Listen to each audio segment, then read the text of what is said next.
ಶಿಕ್ಷೆ ಆಗಬೇಕು. ಅದಕ್ಕೆ ನ್ಯಾಯಾಂಗದ ನ್ಯಾಯಾಂಗ ಕೊಡ್ತದೆ ಅನ್ನೋದು ಮಾತು ಹೇಳಬೇಕಾಗಿದೆ. ಯಾಕಂದ್ರೆ ಇನ್ನು ನ್ಯಾಯಾಂಗಕ್ಕೆ ಇದು ಎಷ್ಟು ಮಟ್ಟಿಗೆ ಸರಿ ಅನ್ನಿಸ್ತದ ತಪ್ಪು ಅನ್ನಿಸ್ತದ ಆ ಮಾತು ಬೇರೆ.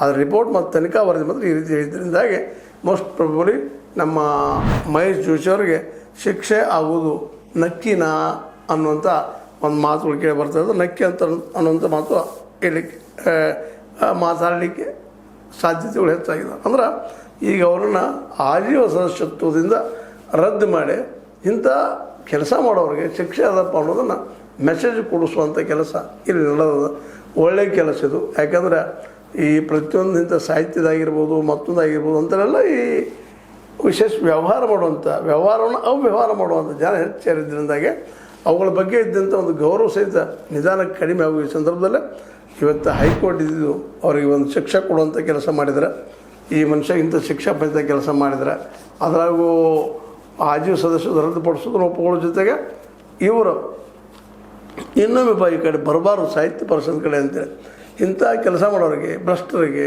ಅಯೋಗ್ಯರಿಗೆ ಅಲ್ಲಿ ಬರೆದಂಥ ವ್ಯವಸ್ಥೆ ಮಾಡೋದಕ್ಕೆ ಇನ್ನೂ ಸ್ವಲ್ಪ ಅದಕ್ಕೆ ಬಯಲಾಕ ಅಂದ್ರೆ ಕಸಾಪಾದ ಬಯಲಾಕ ತಿದ್ದುಪಡಿ ತಂದ ಒಂದು ಹೊಸ ರೂಪ ಕೊಡ್ಬೋದಾ ಅಂತೇಳಿ. ಯಾಕಂದ್ರೆ ಈಗ ಆರಂಭದಲ್ಲಿ ಮಾಡಿದಂಥ ಏನದ ಬಯಲಾದ ಕೆಲವು ಪಾಪ ಸಹಜವಾಗಿ ಮಾಡಿರ್ತಾರೆ. ಅವತ್ತು ಇಷ್ಟು ಭ್ರಷ್ಟ ಆಗಲಿಕ್ಕಿಲ್ಲ ಅಂತೇಳಿ ಸಾಹಿತ್ಯದೊಳಗೆ ಏನು ಸಿಗೋದ್ರಿ ಪುಸ್ತಕ ಇರ್ತಾವೆ ಮತ್ತೇನು ಸಿಗ್ತದೆ ಅಂತೇಳಿ ಭಾಳ ಜನರ ಅಭಿಪ್ರಾಯ ಇದೆ. ಬಟ್ ಅಲ್ಲಿ ಹೋಗಿ ಜನ ಇಂಥ ವ್ಯಾಪಾರಿ ಜನ ದುಡ್ಡು ಹೊಡೆಯುವಂಥ ಕೆಲಸ ಮಾಡೋದು ಮತ್ತೇನೋ ಗದ್ದಲ ಮಾಡೋದು ಇವೆಲ್ಲ ಮಾಡೋದು ನೋಡಿದಾಗ ಈಗ ರುಜುವಾತಾಗಿದ್ದರಿಂದಾಗೆ ಮಹೇಶ್ ಜೋಶಿ ಅಂತವ್ರು ಇನ್ನೊಮ್ಮೆ ಮತ್ತೆ ಮರಳಿ ಬರಬಾರ್ದು ಅನ್ನುವಂಥ ಒಂದು ಮೆಸೇಜ್ ಕೊಡಬೇಕಾಗಿದೆ.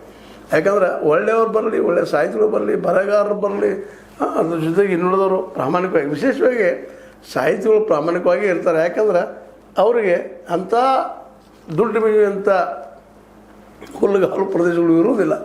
ಆದರೆ ಈ ಉಳಿದ ಡಿಪಾರ್ಟ್ಮೆಂಟ್ ಅಂದರೆ ಒಂದು ಸ್ವಲ್ಪ ದುಡ್ಡು ಸಿಗುವಂಥ ಇರುವುದರಿಂದಾಗಿ ಅಲ್ಲಿ ಸ್ವಲ್ಪ ಏನೋ ಆಗ್ಬೋದು. ಹಾಗಂತೇಳಿ ಕಸಾಪಾದ ದುಡ್ಡೇ ಬರೋದಿಲ್ಲ ಅಂತಲ್ಲ, ಬರ್ತದೆ ಸರ್ಕಾರದ ಕೆಲವೊಂದಿಷ್ಟು.